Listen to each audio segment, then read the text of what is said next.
And we're live. Hello, everyone. Long time no see. It is Sunday, August 7th. And the time is 7:33 p.m. And I am back in Canada. Hello, Ali BHG, Marie Palmer, Novelle Koss, COVID Hippo is here, Danico, Gertej, Vivian Johnson, our trusty CEO, Brad Palmer's here, Picard 2005, John Burke, Sunjib, Whitby Dude, COVID Hippo, Young Jedi, Eunice, Stephen Collins, Michael Nguyen, Hunter Stewart, and everyone else joining in. Of course, Colette as well. You might notice I seem a bit more subdued than normal. I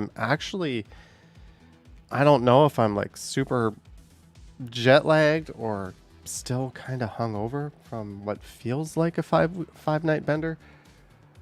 I know what it isn't though, because I got back yesterday and I kind of had like just a bit of a scratchy throat and kind of a cough, and I just generally felt like shit, but who knows, travel can do that. I didn't sleep the night before. So today I got my last one of these things, and I did one of these. I figured it would be showing by now, so that's not the problem. I guess I'm just tired, so I'm going to get myself a really good ass night of sleep tonight, and hopefully we'll get at it tomorrow. I've already uploaded a video for tomorrow on the Main Strides channel. That'll be kind of a first impressions walk through Amsterdam, and then I have a bunch more videos there. I'm surprised at actually how many videos I was able to get done, and I think I've got a members video to make or to edit and get up from Amsterdam, and I've got someone asked me to do like a packing video. So just before I went to the airport, I recorded a quick video of how I packed for the trip. And I think I'm going to put that one up on the Stumbles. So probably going to take a few days off of live streaming. But yeah, I'm just like, I have not been this out of energy in a very, very, very long time. So I hope you guys have been doing well. I hope that you enjoyed the week away from me. For the most part, I streamed twice in the Netherlands, and yeah, that's I guess that's almost the normal amount, except I didn't do this stream.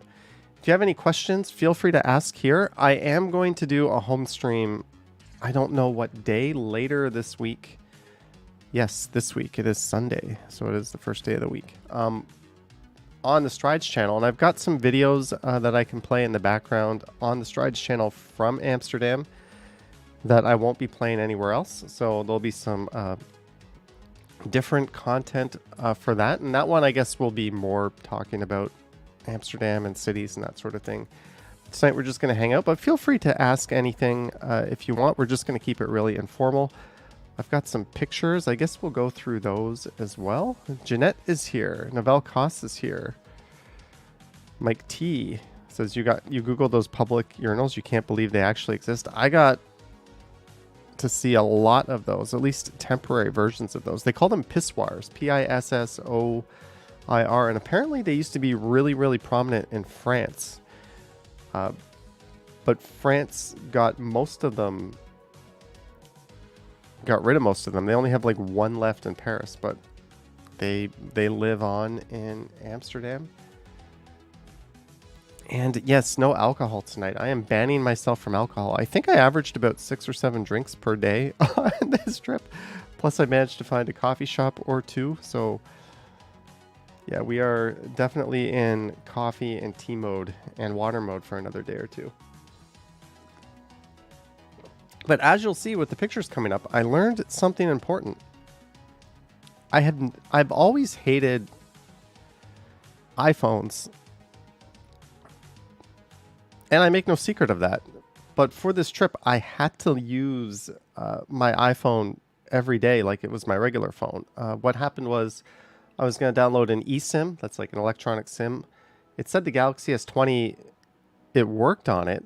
So I was like, great, I'll just put it on my Samsung, and then I'll use Rogers roaming on the other phone, and then I can combine those connections and get a really strong signal for live streaming. Well, the S20 FE, which is what I have, does not support eSIMs. So I put the eSIM on the iPhone, and I was like, okay, I'll just use the eSIM on the iPhone, then I'll hotspot to this phone, and I'll have coverage that way. Well, guess what? I couldn't hotspot with the eSIM, so that was not. It was like $20 for unlimited data for 5 days. So I ended up just leaving this thing at home almost the entire time and trying to live with an iPhone. And I absolutely hate everything about that phone, including the camera. I took a bunch of garbage pictures, and you're going to see them. Naval Cost has honestly never used an eSIM before. No, but the eSIM, super, super convenient. Just go to their website. You literally just, it sends you a QR code. Then you scan the QR code with your iPhone. Then it kind of sets it up for you. And then it's very easy to remove when you're on your way back. So the friends that I went with liked it so much, they both got them as well. And I put some pictures up on Instagram. I'm going to put some more up. But I guess we'll go through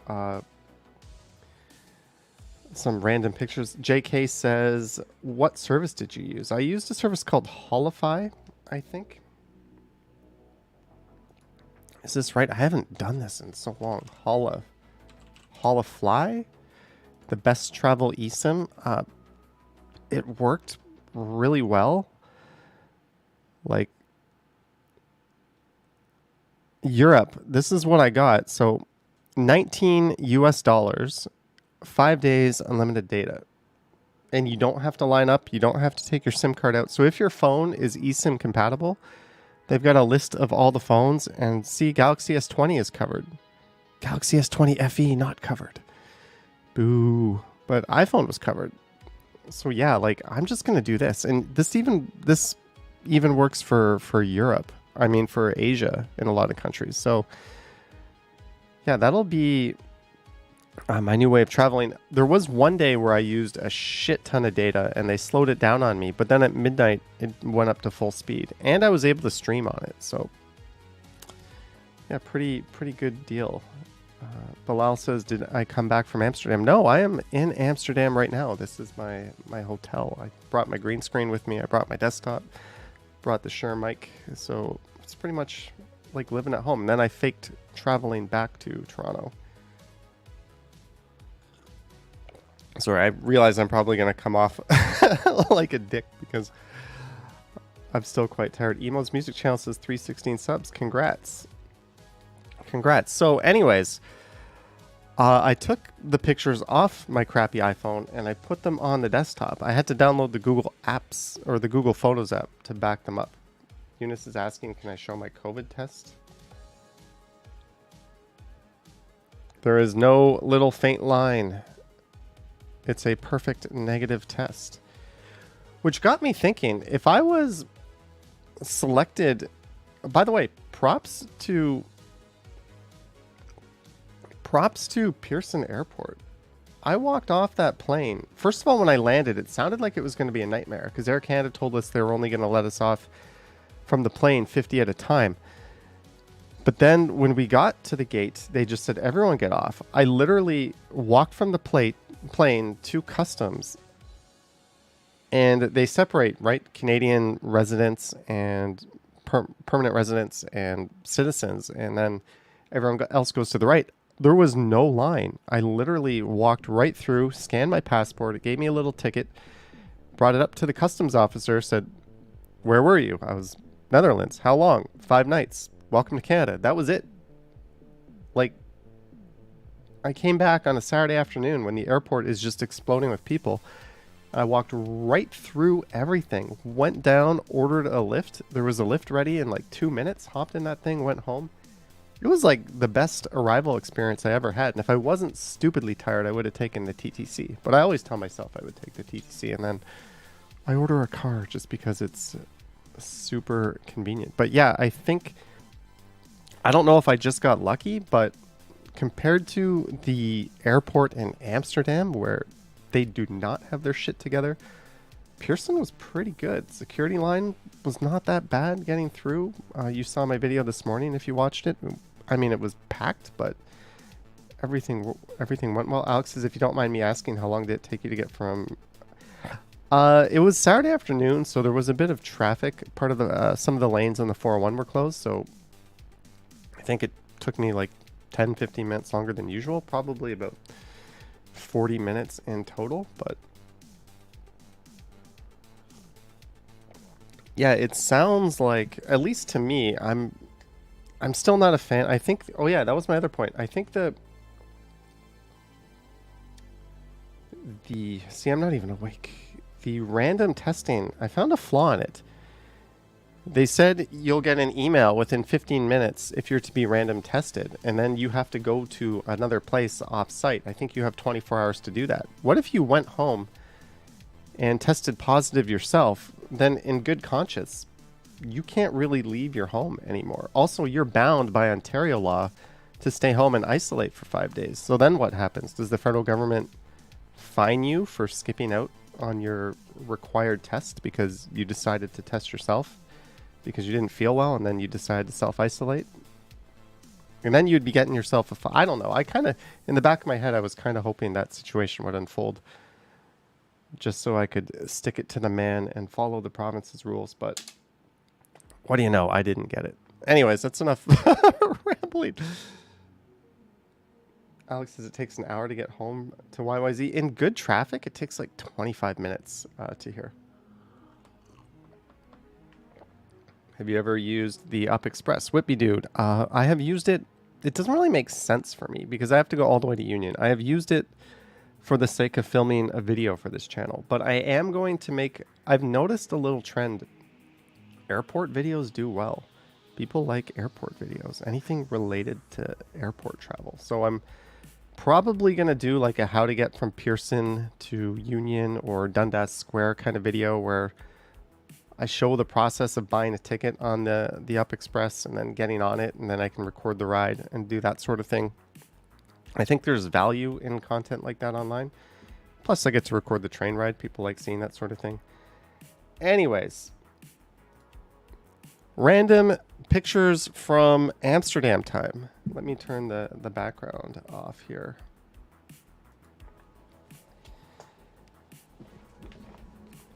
As I move everything around. One thing to note,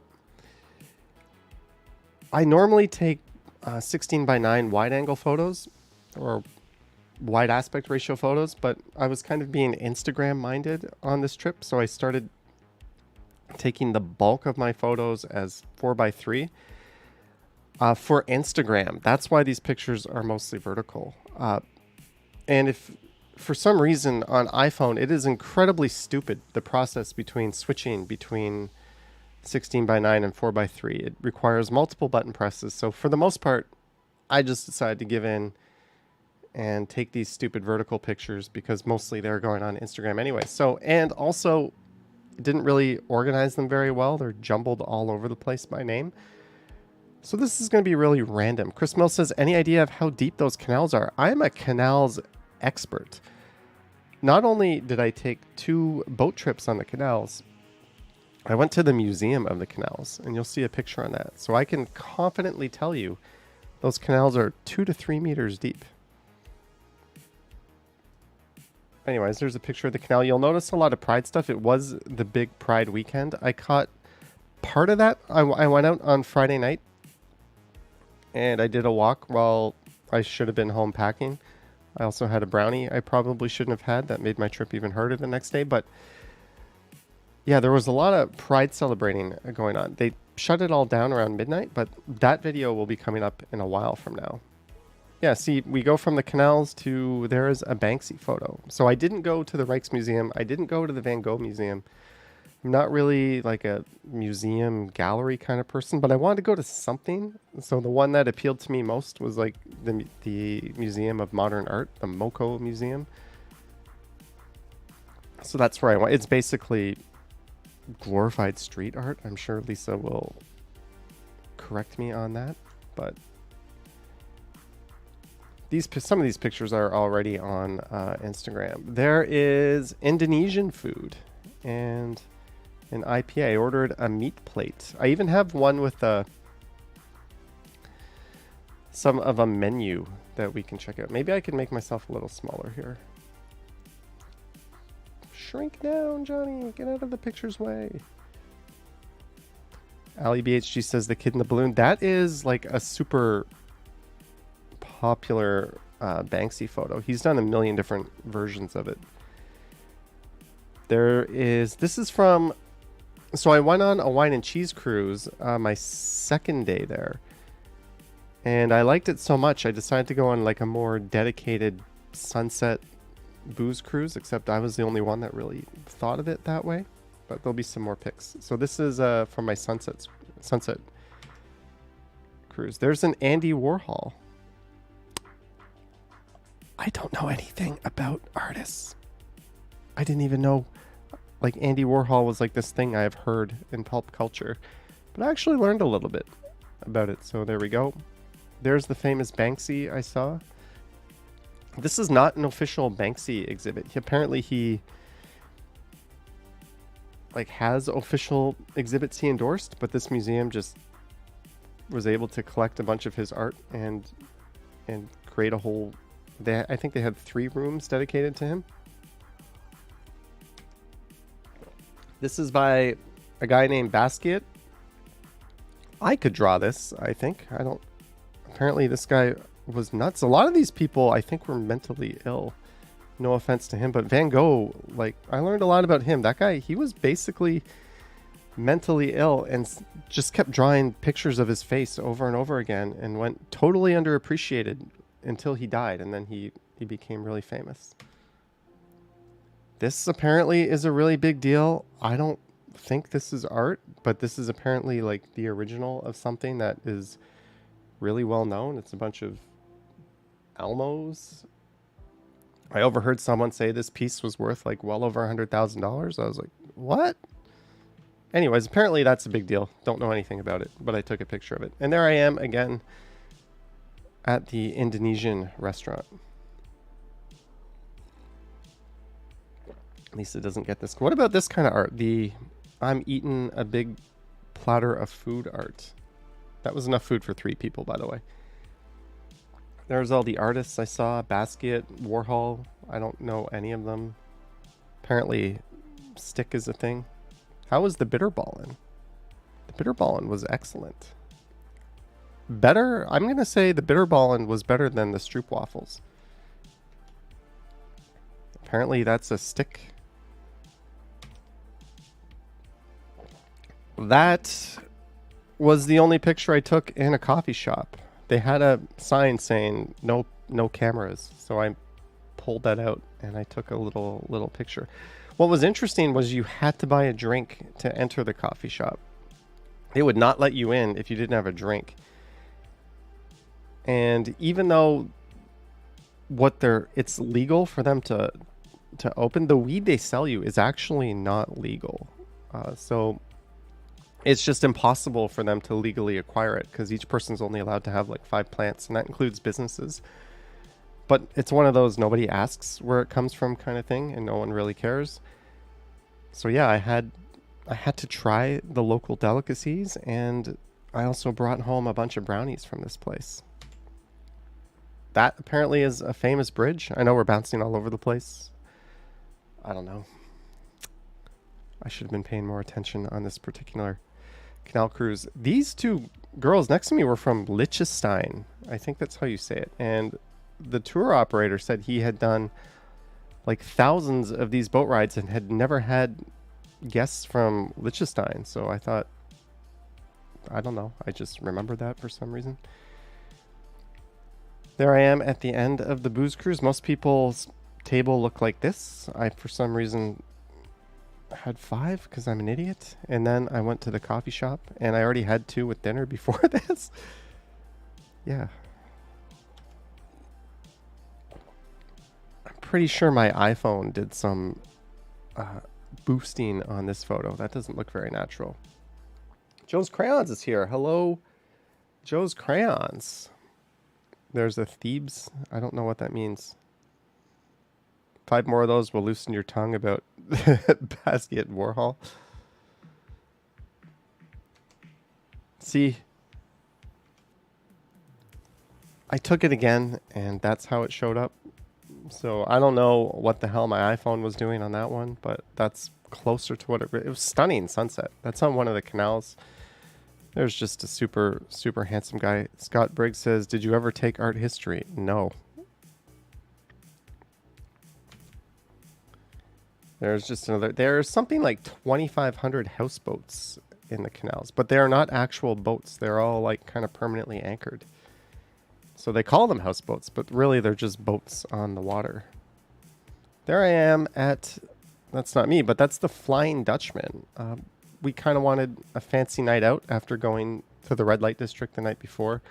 It was like, all right, let's not do something completely trashy. So we looked up the best cocktail bars in Amsterdam, and the best one was closed at that particular night. So we went to the second best one, and that was, at least according to some random list I looked up, that was the Flying Dutchman. And there we are. And they had a monster selection of booze. And I had a cocktail called the Infinite Skyscraper, and it wasn't even that bad. It was like 13 euros or something.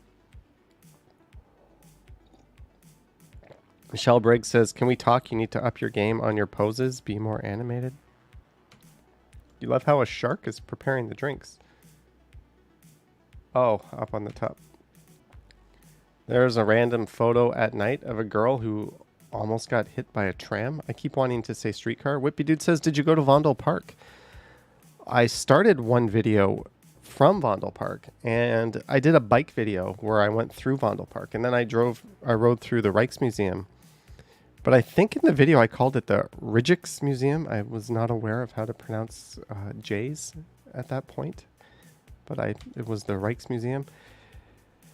That is the kind of boat I went on for the Sunset Cruise, where basically you just sit around the ring. What I don't get, they have these tour boats that are like 10 euros, and they cram you on there, and you could get stuck in the middle. They're covered, and there's like 8 rows of seating. And for like 15 euros, you could get a boat like this, minus the food, and you get a nice open view. Why would you go all the way to Amsterdam? And like, I don't know. I don't want to criticize other people, but spend the extra $5 and get the nicer boat ride. This is the Museum of the Canals. So all but one of the canals in Amsterdam were dug by hand. And they were basically large open sewers for 400 or 500 years of their existence up until very recently. So most of Amsterdam stunk quite poorly. But it was like the shipping capital of Europe, and they needed effective ways to get their goods around town, and since it was the main shipping port, canals made sense. Also, the soil there is such that you can't really build on it, so they needed to remove the groundwater in order to make the soil firm enough to build on, so the canals provided a good place to divert that groundwater to. So they're kind of, without the canals, there would be no city. It's kind of a, I don't know, a thing. And there I am enjoying a beer over the Prinsengracht. That is apparently the nicest of the canals. That's the one that my hotel was on. That is the oldest houseboat in Amsterdam in the background. And these people were from Finland, the couple straight ahead. And the people on the right were from France. And the guy on the top left was from Malaysia. Well, I guess he still is from Malaysia. But when you're on a small boat, you kind of find yourself just talking to everyone around you. There's the old houseboat again on the top right. Patrice loves this slideshow. Hey, Johnny, next Sunday you're going to a picnic in Quebec City. Awesome. Do they still run the sewer into the canals? No, they don't. Apparently, that was only cleaned up recently. Chris Mills says, how polluted are the canals? They say people can swim in them. What's funny is they record about 4 to 5 deaths per year in the canals, and it's almost all specifically Americans who fell in peeing in the canals when they were drunk. Apparently that is just a thing there, that because once you fall in it, it's very hard to get out. Even though it's only like 2 to 3 meters deep, there's not a lot of ways to climb out of it. So yeah, you'll notice something. They have these bumpers along the boats. That was because their Pride Parade was the following day. And their Pride Parade is on the canals. So they wanted to protect the houseboats from all the floats that would be rolling through. So they put in those bumpers along the canals. So that's why those are there. Thanks for the pee drown warning. You're welcome, Todd. Don't pee in the canals. Are we done? Did we start at that? No, we're not done. I thought that was the picture we started on. There's some old church. There is a parking garage with a really happening bar underneath, but we just rolled by in the boat, so I really don't know anything else. I thought it was neat to look at. Probably would have been better if I took a wide-angle photo. That was the best meal of the trip. Apparently there are a lot of people from Argentina and the Netherlands, and that is a top sirloin steak with fries, mushrooms, mixed vegetables, and a giant ass steak. And they asked me how to cook it, and I said medium rare, and they looked at me like, medium? I was like, medium rare. They're like, bloody? I was like, pink? Like they just do not have people ordering medium rare steaks apparently. Anyways, there's a very animated pose with my steak for you, Michelle Briggs. And that steak was only like 25 euros or something. That was like my big splurge food-wise of the trip. Not that big a deal. There's the Moco Museum. Are we back to a start? It's pretty small. Keep it real. There's some weird art. Hey, there I am with a stroopwafel.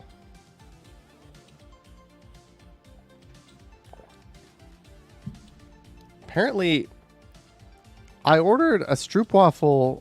I went to this place that said they had, every YouTuber said you have to go to this particular place to get a stroopwafel. So I went there. I lined up 20 minutes. They did not have prices on their waffles. They had prices on their coffee. So my coffee was like 4 euros. But my bill came to like 20. So that snack was like 15, 16 euros.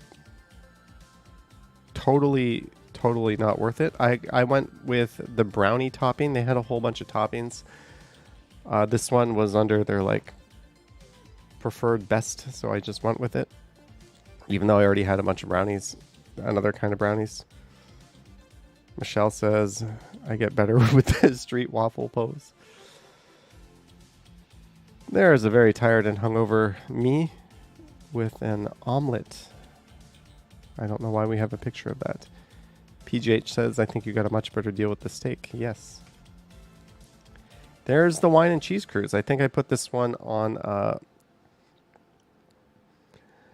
Instagram. Almost this whole row of people on the left were from Texas, and they were very loud and boisterous. I wonder if Jeanette Morales would be like that. They have stroopwafel cookies at Stop and Shop, but I don't think they're as good as this. A lot of restaurants give you like little stroopwafel cookies like that are prepackaged. They're not at all the same thing as like the fresh ones. There's a lot of staircases like this, super narrow, inadequate hand railings, an insurance nightmare, but I guess they live on the wild side. That was in a bar called the Red Light Bar in the Red Light District, but it was a normal bar. It was one of the few normal bars we could go to. And there is the Red Light District, and you are not supposed to take pictures or record any of the working people, although there is one in the middle in the window. If you're wondering, we sat there just kind of watching. People would go, they would talk to the person in the booth, and often they would leave, but when they would go in, they would come out like 10 minutes later, and almost instantly the girl would reappear in the window, which led me to believe that nobody is taking a shower. Sheets probably aren't being changed. Yeah, I don't know. It just, I figured it would be more of a little more sanitary. Maybe they showered. Maybe there's someone in the back cleaning the place up. I don't know, but considering that we saw the same person serve like 5 customers over the course of like 2 hours, like how clean can that be? I don't know. That's just my observation. When in Rome, go see how the Romans do it, I guess. And it seemed to be mostly tourists perusing this particular area. Novel costs. Maybe. Oh, we got another picture of it for some reason. There is the canal in the red light district. So yeah, that's all the red light district is. It's actually super duper touristy. By daytime, I would even take kids there. It's not like there's anyone in the windows at night. But there's a lot of museums here. There's like an erotic museum. There's like gift shops. It's not like this seedy place you think it is. It's easily the busiest place in Amsterdam at night. I think it's just a lot of people going there because it's where people are. I don't know. But I had to go there and see it. Michelle says, I wonder if anyone has fallen into the canal. Right on my left here was a Moulin Rouge, which was too pricey for my blood. It was like 50 euros. So I did not go there, but I thought that could have been cool. Ali BHG, you see one on... Yeah, I think it's okay to take pictures from this distance. I don't know. I don't know. There is a picture of my canal, the Princess Grot. I say my canal as if my hotel was just up and on the right. I did make a hotel review video. Yeah, I don't think it's very good, but I made one. Again, we're on the boat. I don't know if this is the same picture we saw earlier. There's the drunk houses. A lot of these homes, almost all of them actually, they go back to like the 1600s and 1700s, and they've had their foundations like completely replaced and repaired, and a lot of them are leaning over. Some of them are leaning forward. And a lot of that is actually intentional. So if you see a forward-leaning home, don't be freaked out. They built them that way because back in like the 1700s, they would pay their property taxes based on the floor size of the ground floor. So the houses would kind of bow out to create more square footage because it would be cheaper to build it that way than to just build it on a wider base. However, some of it is just them leaning side to side. So these are the drunk houses. The only one that is not leaning is the Irish pub, ironically. Have you seen where I parked my bike? Look at that. You are not seeing things. That is all bicycles. Look at that. That's nuts. So that's outside Central Station. This here on the top of that is like a 3-floor bike parking garage, and this is just like the parking lot in front of it. So yeah, here's another picture I should have taken from the other orientation. Let's see if I can pull this back.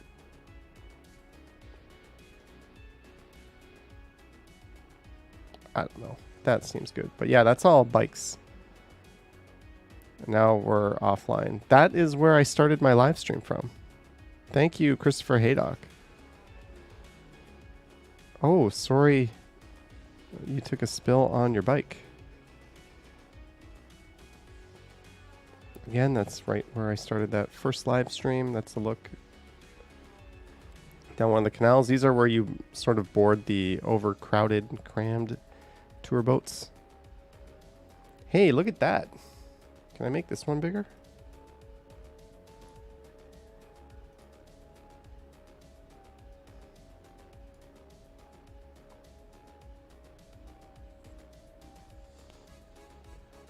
There I am, standing next to my dream car. So you see these things all over the road, and you even see them in bike lanes, which is kind of nuts. Apparently, they're awesome, and I really wish that we got rid of normal cars in the city and had all these, because Why not? I think they're awesome. They're super tiny. They're super economical. I don't know how many groceries you're fitting in there, but they even have 2 seats.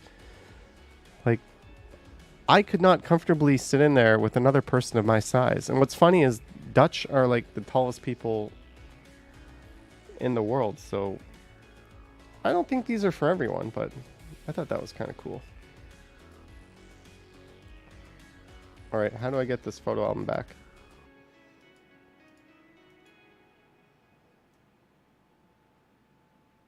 I don't know. We might be stuck with this zoomed in photo. There's some of the menu prices. Grilled chicken salad, $15.50. Tuna salad, $10.50. I don't know. I just took a picture of a menu. Pizza, $13. This is from one of the canal restaurants. Queen Margarita, $16. Diavola, $16.50.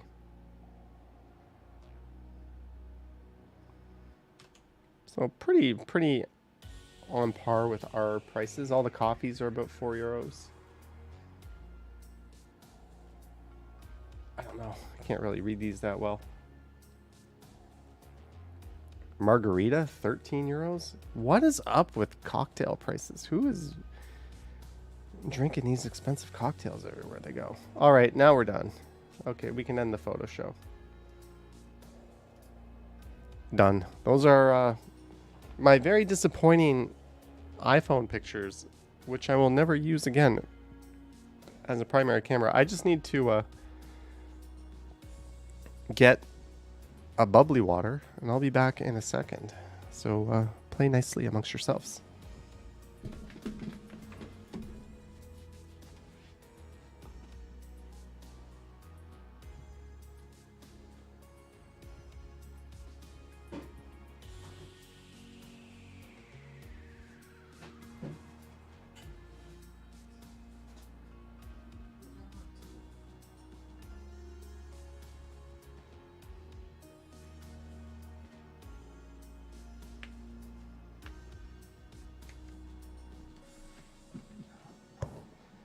We've moved on to Blackberry Bubbly.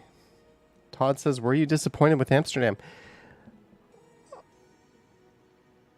No. No, I wasn't. I think Amsterdam is pretty awesome, and the real question is, would I go back? No. But that's only because the opportunity cost of I would rather go see Prague, go see even London, even Paris. Copenhagen is a city that really appeals to me. Amsterdam, the part of the city where I stayed at, which is pretty much all you see on YouTube and hear about, kind of feels like the Magic Kingdom for adults. You start to look around and you say, where is the business here? Where is the industry? All I see are tourists. All I see are businesses catering to tourists. Yeah, there's the odd grocery store. Then you go in the grocery store and all you hear are like other languages. So the people shopping there, mostly tourists. A lot of the people working in like the bike rental shops and in the cafes are from other regions. So I'm guessing going to Amsterdam is kind of like going to New York. Like, yeah, you went to the Netherlands, but you didn't really go to the Netherlands. You didn't really see sort of a normal city life there. Just as New York is kind of special, even Toronto is kind of special. There's really nothing like it. But it felt like the Magic Kingdom. That's for adults. Like just the way it was laid out with the canals and the fact that everything felt like a main street. And I don't know, it's very picturesque. It's very awesome, but if I go back to the Netherlands, it would probably be to see the other cities and not so much Amsterdam.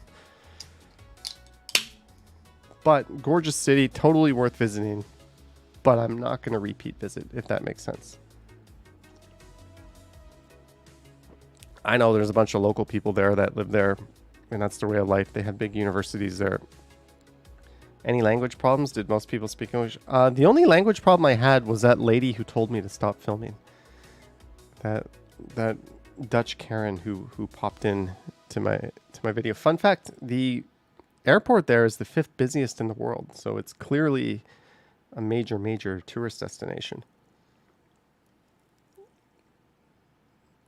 Yeah, I did not kid myself. It definitely felt like I was in Touristville the whole time. Even when I rode my bike out a good ways, I did one bike ride I didn't record. I just wanted to kind of go see. I kind of regret not recording it, but I wanted to go see a bit of the suburbs and stuff, so I rode off for quite a ways. And it looked a lot like what I saw in the Not Just Bikes videos in terms of just like office parks that were connected to trams, segregated bike paths, pleasant to walk, mid-rise apartments. It looked pretty good. You're welcome, Vivian. Do you have a video of the Karen? She's actually on my video for a few frames if you want to see her. Marg H says your eyes look like you need a damn good sleep. Well, I basically had 5 nights of staying up pretty good. And yesterday was a stupidly long day. I decided not to nap. I just stayed up. So I basically had like a 32-hour day yesterday, and I didn't sleep the night before. So yeah, I think tomorrow's going to be like a complete day off, other than waking up to do the premiere.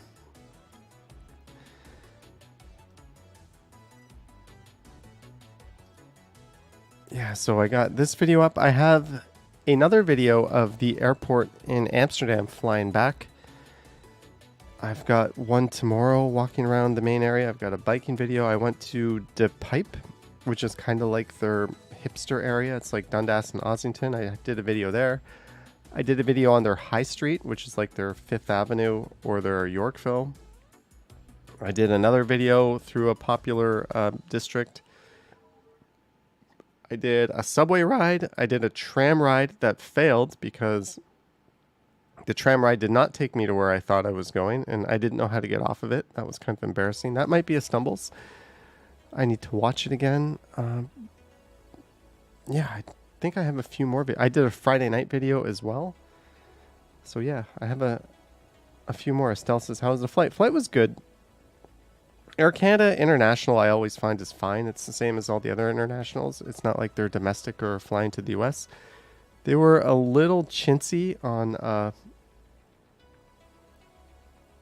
serving you in between meal service. I got the impression that they didn't really want people like ordering drinks and stuff, just based on the fact that people would press the call flight attendant button and like 10 minutes would go by and no flight attendant would come, and they'd have to press it again, and sometimes a few times to make it go ding ding ding to finally get someone's attention. So I don't know. I got the feeling that they're not the most attentive flight attendants, but I mean, 7-hour flight. I just dealt with it. It was fine. Susan says hotel room tour. Yes, I stayed at a very interesting hotel.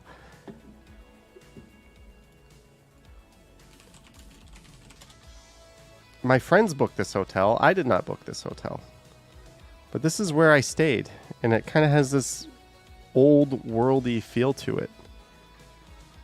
And the area is called the Jordaan, a hidden gem designed to twinkle up some glamour in one of Amsterdam's narrow streets. Right in the heart of the beloved neighborhood Jordaan, you'll find that hidden gems exist. Hotel Mercier features a timeless style and is ideally located in the city center, within walking distance of many iconic Amsterdam sightseeing. Ooh, I think this... One thing I will caution you about is these hotels are not cheap, and they're not that good. I've been talking to other people staying in Amsterdam. Whenever you're on a boat cruise, like, oh, what hotel are you staying at? Oh, how much is that a night? And we all have the same complaints. Super hard as a rock toilet paper. Nobody had a fridge in their room. Nobody had a hotel that had an ice machine. So here I had no fridge, no ice machine. I went to the store. I bought a bunch of drinks, not knowing this the first night. And I brought them back to the hotel room. And I was like, where do I put this? There's no mini fridge. Okay, I'll just go into the hallway, grab a bucket, bring some ice back to the room. No ice in the room. So I go downstairs to the front desk and I'm like, can I get some ice, please? You guys don't have a fridge. And they're like, yeah, we don't have fridges. And I was like, okay, can I get some ice? And the guy's like, "Oh, you bought a bottle of wine to chill?" And I was like, "No, I have the Diet Pepsi. I would rather it not be warm when I want to drink it later." So yeah, they had to go into like the bar and rummage for like a bowl and like fill it up with ice, and they seemed like they were very inconvenienced to get me some ice. Like ridiculous, given that you're paying not a cheap amount for this hotel. There was no door to the bathroom, which can be weird. We were 3 people.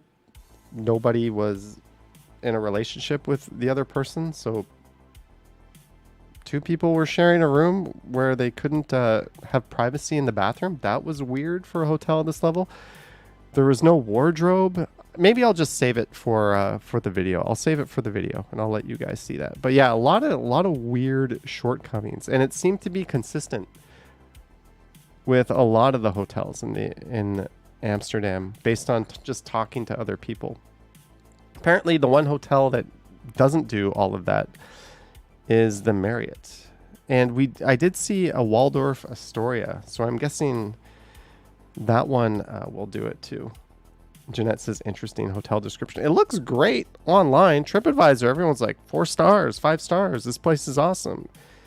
They must all be European travelers who aren't used to like North American creature comforts. I don't know. I'm not normally one to complain, but a fridge or at least ice should be a given. I stayed in like $40 a night hotels in Bangkok that literally had cockroaches, and they also had mini fridges that were stocked.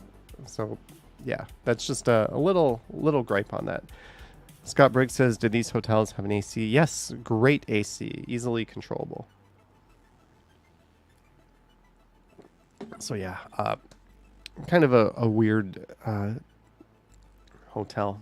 Jeanette says, I need ice and AC. Novell. Rooms and suites. I stayed in a junior. They have these indoor rooms with no windows, which are weird. Small double room. How small would that be? Comfort room, deluxe room. Split level suite, junior suite, bridal suite. I think this is what I got. That looks like my room. Just weird. Although my TV was cornered. Book now. Ah, they're all sold out. What about September 29th? 287 euros. 447 on Saturdays. Like not a cheap hotel. Like, what the hell? Anyways.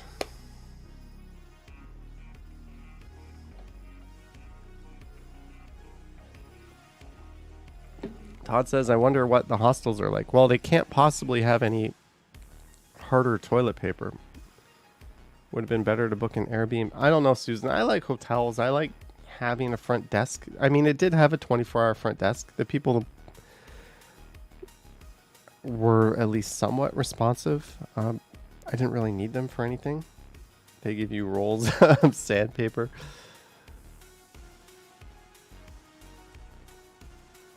So yeah, oh, I got to do a thumbnail for tomorrow's video. That reminds me. What is going on in the city of Toronto? How is your e-scooter doing? My e-scooter is good. I was thinking about... Do I have this thing up here? I was thinking about doing an e-scooter ride today, but I was too tired. I watched that documentary on Woodstock 99. I remember Woodstock 99. I had friends that went there. I did not know it was that big of a shit show. There's an amazing documentary on Netflix. It's a 3-parter. It's kind of like the Fire Festival 1999 edition. And all I could think of was like, where are all these people keeping their like car keys and their wallets? That's all I could think about, was like, they're just in this giant mosh pit with 100, 200,000 people. I'm like, where are their keys? Where are their wallets? Everyone's getting like groped, and like people are passing out. They're all on drugs. It was just a huge free-for-all. High Fiver says, can we pick the thumbnail? I don't have anything selected yet. Or or narrowed down yet. Maybe we'll do that next one, High Fiver. But thanks for joining in. Long time channel supporter, High Fiver. Whitby Dude says, you watched that yesterday, Trainwreck. Yes. I was riveted. Like, I had friends who went there, and I did not hear these stories. They must have came back, like, before Sunday night. Because Sunday night, it was just, like, appalling what was going on there. And the documentary kind of glossed over the fact that 3 people lost their lives at Woodstock 99. And there was a Woodstock 94, which I did not know about. Cheap date, finding the one in Toronto on a budget when everything costs more. Hey, this is an article right up my alley. Like everything else these days, dating is getting more expensive, and while 30-year-old Cassie Johnston hasn't ghosted anyone over a pricey menu item, finding a partner is definitely taking a bigger than usual bite out of her finances. I've scaled back on dating a lot, especially in the past couple of months, says Johnston. It really does add up. Yeah, I don't know. It is stupidly expensive to dine out in Toronto, unfortunately. I'll be doing a lot less of it, I think. Dating scene? What would I do? Go on Dutch is always a good idea. But it can be awkward because some people just would rather take turns. Some people just think the dude should pick it up. You kind of got to play that by ear, but... 2 men arrested following armed carjacking in Toronto. Good. Got them. The skyline from Tommy Thompson Park. There's a stunning shot. Kramer says he used to go for dinner, but now walks or a simple coffee or tea is a good idea. That really makes me miss Korea. Just how cheap it was to go out there. One thing I appreciated the hell out of in Amsterdam was the price was the price. When you read the price on the menu, that was what you paid. And the machines did not prompt you to tip. If you did tip, you would just leave like pocket change on the table or maybe a $5 at most. But like, that's it. You paid what was on the thing. So if it said 15 euros in Canada, if it says $15, it really means like over 20, right? Because you got to pay your tax and then you got to tip on that. But in Europe, or at least in Amsterdam, 15 was 15. That was nice. Why can't we go back to that? Liz says $2.79 towards your next date. Thanks, Liz. I think that would go towards me on my next date because I think going Dutch is just going to be the way it works. Wouldn't you feel like an asshole, though, if you took someone out on a date and you were going Dutch and they had, like, a Caesar salad and you had, like, a steak and then you got, like, a big fancy cocktail and they had tap water? Like, are you supposed to match the other person? What's the etiquette on that? Do you let them order first and then kind of not drastically outspend them if you're going Dutch? Is that, like, a really bad look? I don't know. Jumbo TV says at that point I would just pay for both. I would probably too. And that's a good way to bilk them. Like, you can buy a coffee later or a drink. I don't know. Why are we talking dating etiquette? Took the water taxi at the perfect time. That is an awesome photo too. What sucks about this photo is all these newer towers in the South Core on the right are blocking the financial district towers, so they don't look nearly as good as they used to. Or the skyline doesn't. I like the financial district. Like, there's First Canadian Place, the tallest building in Toronto, just completely blocked and dwarfed by like the shitty ice condos. But hey, good photo. Cool airplane. They probably could have corrected the horizon a little bit, like open it up in Windows Photos or like your Google Photos, and you can just address it. This Amsterdam Dating 101 episode is pretty good. It says Action BJ. Michelle Briggs says she usually pays because guys always have to pay for a date, and I don't subscribe to that belief. I think as long as both people are comfortable with it, None of my business how they work it out.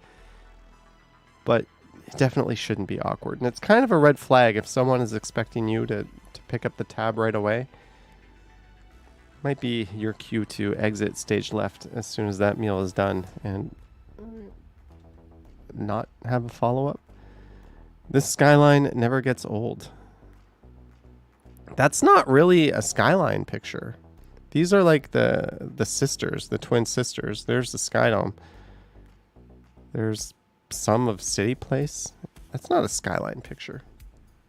Agreed, it's a beautiful place. The sub worships a radio tower. It definitely gets old. Yeah, that picture is not doing anything for me. First time catching... These are all just pictures. Toronto is hiring 15,000 people to work in the 2022 municipal election. 15,000 people for an election that's already decided because, unfortunately, Gil Penalosa is just not going to get the critical mass he deserves or the attention he deserves. Just renew John Tory, as shitty as that sounds. Stayed for 4 days and going back to the States today. Toronto will always have a special place in my heart. Awesome. A walking tour through Upper Jarvis and the Garden District. Big lives, bigger houses. Why author C. Pelham praises the walk through Upper Jarvis.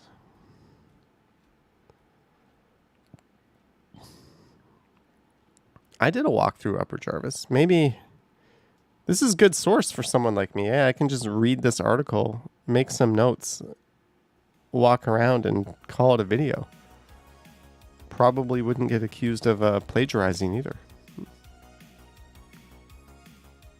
No one commented on it. Ride-hailing driver still on road despite online course suspension. Are you coming back soon? Says Naughty. To Europe. My next plan, I'm planning on a 2 to 3 week vacation in October, November. One that'll be a little more YouTube oriented. So I'm probably going to spend at least half of my day doing YouTube stuff in October, November. That one I'm targeting Asia somewhere. And then I'm going to go away again in February. And then we're going to go spring, summer, fall. I'm going to do roughly 4 trips a year. More expensive places like Europe will probably just be 5-6 days or a week at a time. More affordable places, I will stay a long time. But I mean, I've never been to Europe, so it was, to me, it was worth going, and I had a reason to go there. Yes, Ontario Place is a disaster.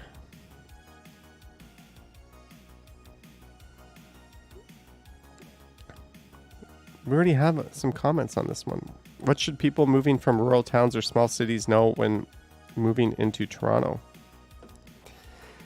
Rural towns or small cities, you see, I'm of the state of mind, I'm not a fan of North American style suburbs, but I like small towns. I like living rural. I think we're inherently either city people or small town people.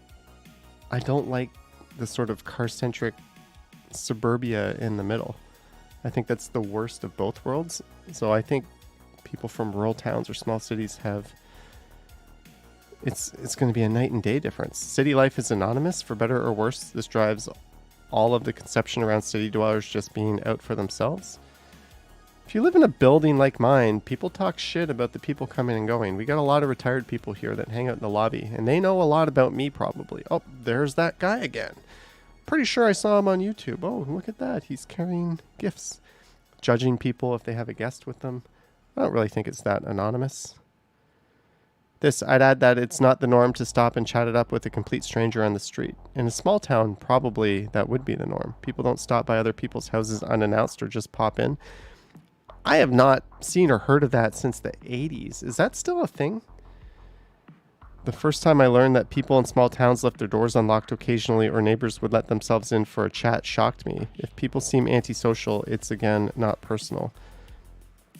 Well, if people had this behavior in the city, unfortunately there's enough bad actors that would exploit that. Lisa says big cities ruin silence. Not Amsterdam. That was one thing that shocked me when I left Central Station. how quiet it was. I saw like a sea, like I could see thousands of people. And all I heard was like the gentle rolling sound of a tram off in the distance and the ding. I did not hear tires and engines and honking and just general congestion. I didn't hear music blasting or even buskers or street. It was just like a very silent or gentle pitter patter of like people walking around and talking without being bombarded with city noises. It was pretty amazing, actually. Like, I think Not Just Bikes did that video. Cities aren't loud, cars are loud. And I know exactly what he's talking about now. It was pretty awesome. Naughty says, are the streets of Amsterdam as filthy as your friend says? No, they're actually quite clean. Not as clean as Toronto, but definitely cleaner than most American cities. I think pretty good stuff, actually. Even though the general sentiment here seems to be that people in Toronto keep mostly to themselves, I find this to only be the half-truth. People still go out of their way to help complete strangers. That is at least in my experience when you moved here from Germany in 2016. I'm always happy to help people in need, unless they ask me where Ontario Street is and I have a brain fart and I don't know. That happened in one of my videos. The Gardner Ceramic Museum is free weekends in August. I have never been. Do they allow filming? Is this a video opportunity to go to the Gardner Ceramic Museum?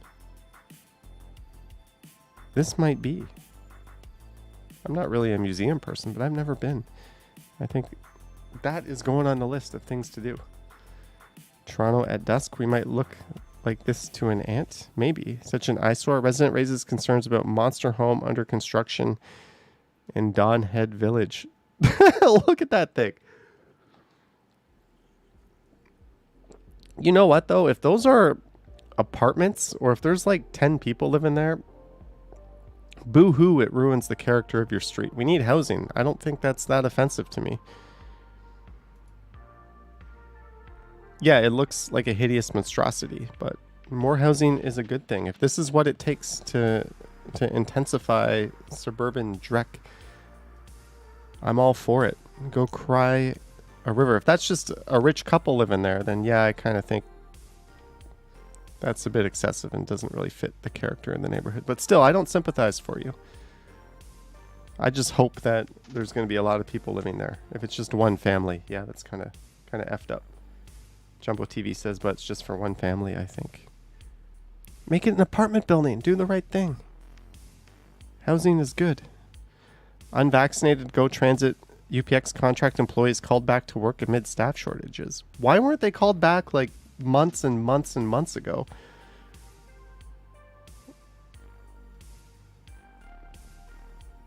That doesn't, like, why are they still off? Like, that seems punitive. Months of construction set to begin on major downtown artery to make room for Ontario line work. Yes, they're going to, I haven't read this, but they're going to be digging up Adelaide and Richmond along a stretch of Queen, parallel to Queen, where the streetcar is going down, because they're going to have to rip up the road. And they're going to be running eastbound streetcars on Adelaide, westbound streetcars on Richmond. So it's going to be kind of neat. You're going to have streetcars and you're going to have cycle tracks. Dare I say, I was going to say, dare I say just ban the car, but just south of there, King Street is a transit priority corridor. And to the north of there, Queen Street's going to be ripped up and turned into a Metrolink shit show. So I guess we have to keep Richmond and Adelaide open for cars. Jumbo TV says, good Lord, going to avoid that area for like the next 5 years. 5 years? I think you mean 10 years. Have you seen Eglinton West and Eglinton East? East End Pitbull allegedly attacks again, kills small dog. Whitby dude, there's a proposal to tear down townhomes on my property and build condos on it, actually. Finally, people will understand, us people living on Eglinton for like 12 years. Yes. Oh man, imagine the day when Yonge and Eglinton is clear. Although I did see streets in Amsterdam that looked like Metrolinx was doing something there. They were just disasters, but probably not for 10 years. Is there anything else interesting here? Toronto from far away with 30 times phone zoom. That's a super impressive phone you got. That looks like the view from Niagara.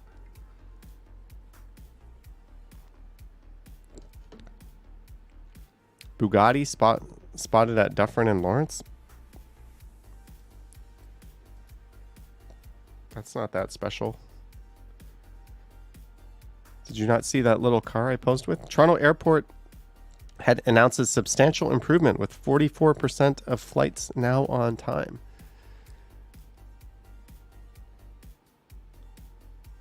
Okay. I mean, honestly, I had like a B plus experience at Pearson Airport flying out, although my flight was delayed. Still, like anything under an hour and a half delay to me is not really a delay. There's times where your flight is not delayed and then you get on the plane and then you're stuck on the tarmac for like an hour, especially in the winter when they have to de-ice you and there's a lineup for that. And my experience coming back was like an A plus. It could not have been better. And the customs guy who asked me 2 questions was like super friendly and polite. Like, I will stop shit talking Pearson Airport until my next experience. Matthew just flew back from Miami through Pearson yesterday. It was an absolute disaster. You were in Terminal 3 around 5 p.m. Total opposite. I walked off my plane right through customs and got a lift. Like literally, I was 10 minutes from leaving the plane to ordering a lift on my phone. It was stupid fast. How long was the flight there? Flight there was about 7 hours going and about 8 hours coming back. All right, I think we've dug through a lot of these. What's going on, Blog TO? Get a Nexus card. Don't have to talk to any customs person. But I don't really travel through the U.S. though. As Leaf says, the people doing security check at Pearson Airport are extremely rude. You know what was awesome about going through Netherlands security? They literally say, leave your watch on, leave your shoes on. You don't have to pull your laptop out. You don't have to put your phone. Just put everything in like your backpack. Just throw it all in your backpack. Throw it on the tray. Through it goes.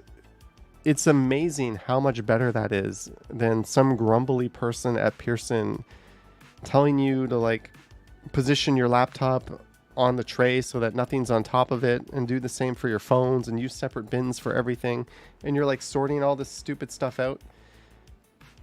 Amsterdam's airport was literally just like, put all your shit here, go wait over there. It's going to get scanned and then you're going to go pick up your bags. So if they can do it, why can't we do it? Like, why is our security, to me, it was quick, but I've never noticed the most polite people in security in Toronto. I will say that. So I agree with your comment, but at least it wasn't that bad on my time out.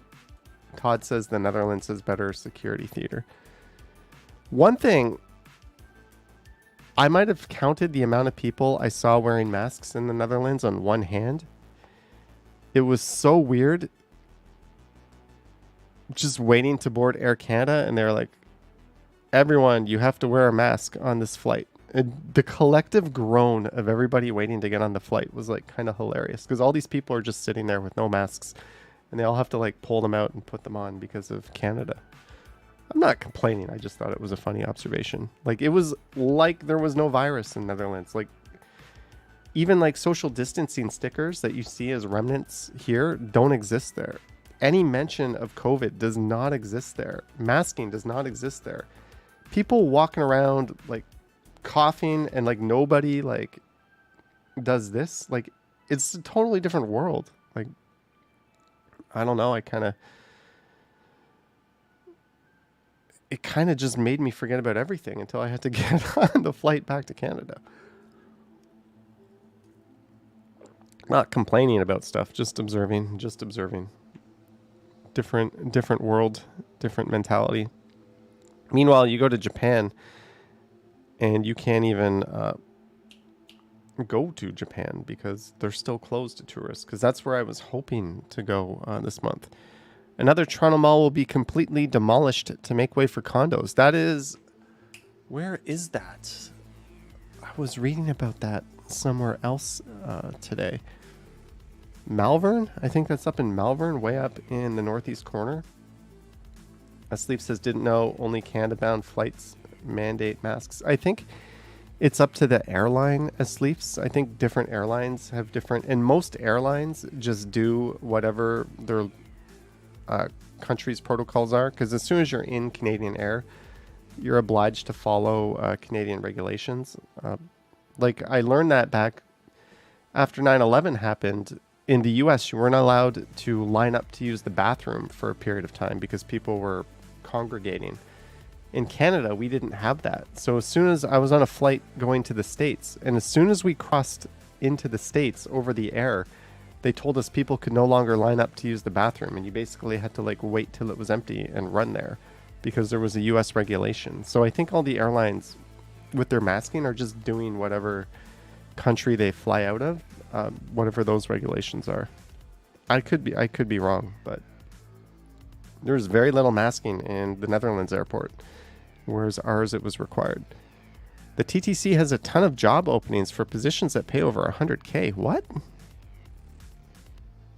Oh, look at that sweet streetcar. Our streetcars look better than Amsterdam's trams. The Toronto lifestyle is getting even more difficult to enjoy affordably, especially amid inflation when the cost of absolutely everything is on the rise.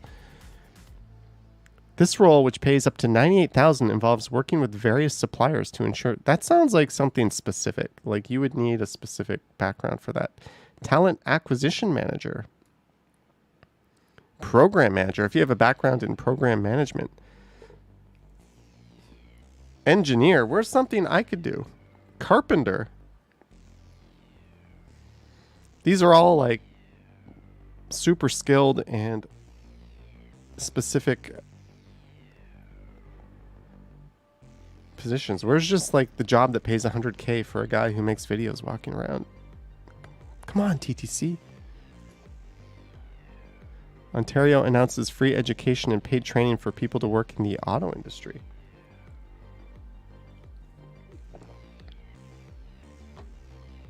Typical blog to clickbait. Yeah, those, I mean, most companies probably have well-paying jobs that are that specific too. You know how many people probably saw this article and got excited thinking, wow, there's like good employment out there, and then clicked it and were like, I can't do that, I can't do that, I can't do that, I can't do that, not qualified for that. Like, that's a misleading headline. Swarms of black and red bugs are appearing all over Toronto. That's nice. Toronto candy store that was open for 25 years permanently closes. This $10 million Vaughan mansion looks like it belongs in the Hollywood Hills. I'll check that out. A popular Italian soda is actually made right here in Toronto. Is that Brio? 10 strange and unusual things you might not know about the Toronto Islands. Philip Edward Island is a camper's paradise.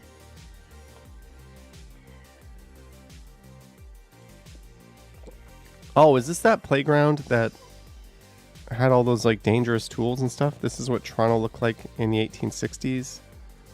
All right, we've got enough material. It's a nice home.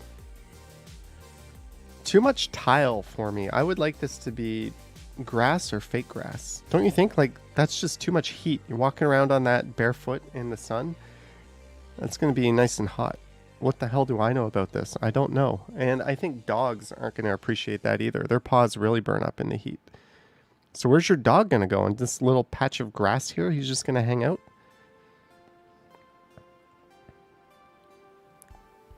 Modern? I'm just looking to make sure they didn't mount their TV too high. TV just slightly too high. Not terrible. Hate the cutout because now you've got a fixed TV height. The center channel should be like here. Don't put your center channel too high. I don't hate it. I don't hate it. But also, this is way too small for this distance. That's like... This TV should be like at least 75 for this seating distance. And these people off on the sides, what kind of viewing angle are they going to have? You can see where my interest lies. You saw your brother's new house yesterday, and his upstairs TV is above the fireplace. Boo. That looks nice. This looks like a Miami home. Like, it's tiled. You usually have tiling on the floor in like humid environments or hot environments. You see that in like Miami and California homes a lot. Not so much Ontario. All right. Well, as soon as I get that $10 million super chat, I will not put in an offer for that. A popular, is this Brio? What soda? Brio! You can be forgiven the misconception that the classic Italian look, feel, and of course taste of our beloved Brio. While it seems like a product that might hail from Europe, its history in Toronto stretches way back to 1957. I would have sworn that Brio was Italian. I did not know that. Todd says rich people's homes generally seem sterile to you. I have not seen enough to know, but I would probably assume that as well. 10 strange and unusual things you might not know about the Toronto Islands.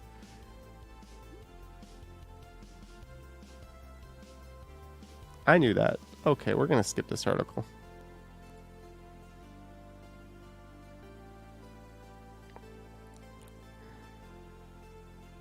From 1974 into the mid-80s, Adventure Playground, located at Bathurst Street and Harbourfront, allowed children to build amazing structures, restricted only by their imagination. Look at this.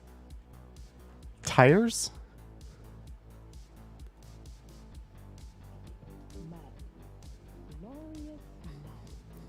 Harbourfront's creative and adventure playgrounds were designed with kids and play in mind. All you need is imagination and energy. This does not look very safe, does it? And of course, what goes up must come down. That is awesome.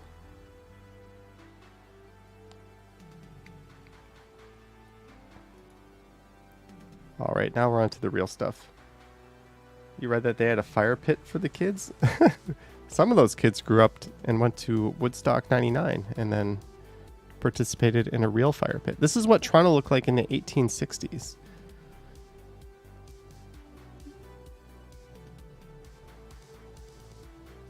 We're Octavius Thompson, the Great Western Railway Station at Yonge and Esplanade, 1867. St. Lawrence Hall, King and Jarvis, 1867. I did not know they had like junky retail in the base of that. There's Osgood Hall. Obviously, the landscaping is drastically different now. Trinity College, 1867. I believe this is in what is now Trinity Bellwoods Park. University buildings, 1867. Those have not changed. City, Bank of Montreal, Bay in Wellington. That is long gone. The Rosenhouse Hotel at King and York. That is long gone. Camera operator was obviously a little bit tipsy. Provincial Lunatic Asylum at 999 Queen Street West, 1867. That is where Cam H is now. It's amazing that they called it the Lunatic Asylum. Things you would get canceled for in 2022.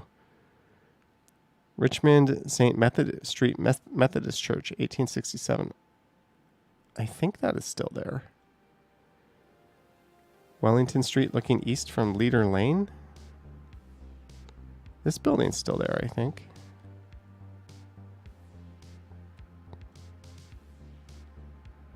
College Gates at Queen and University. This used to be where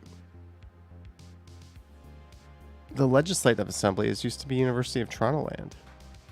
St. Andrew's Presbyterian Church, 1867. Upper Canada College, 1867. Upper Canada College used to be at Simcoe and King Street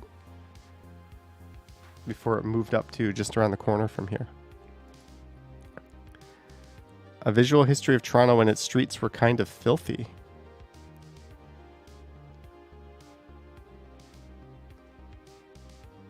Yuck. The Toronto skyline of 1912 reveals a far more industrial city. Look how gross that is. Soot coated buildings like this on Wellington Street were everywhere in the 60s and 70s. A lot of black industrial smoke blowing in the air. Cars were also absolutely filthy. Look at Old City Hall, how it's got that beautiful like green roof. I think that's what happens to real bronze when it ages, and I think they re-bronzed Old City Hall like 25 years ago, and I think eventually it'll start changing color and turn into that, if I'm not mistaken. There's Nathan Phillips Square, formerly Chinatown, looking pretty much the same as it does now, minus the Toronto sign. Yuck, look at Union Station. Isn't that copper that turns green? I think you're right, Novelkos. Copper. I'm tired. I also might be an idiot. College Park, the original flagship Eaton's. That is looking north. So this is like the brick right now.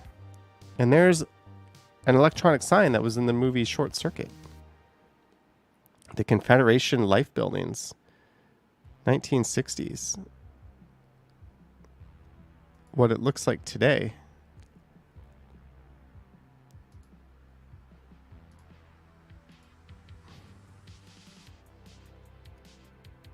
The Royal Alex. Oh, they really splashed it up with color lately. The Flatiron Building. Look how dirty that is. I think we just should have made all the buildings in that era black. Everything's going to turn city anyways. The Dominion Building. How do we clean those anyways? Some kind of pressure washing? I don't know. Anyways, guys. I am tired out of my mind.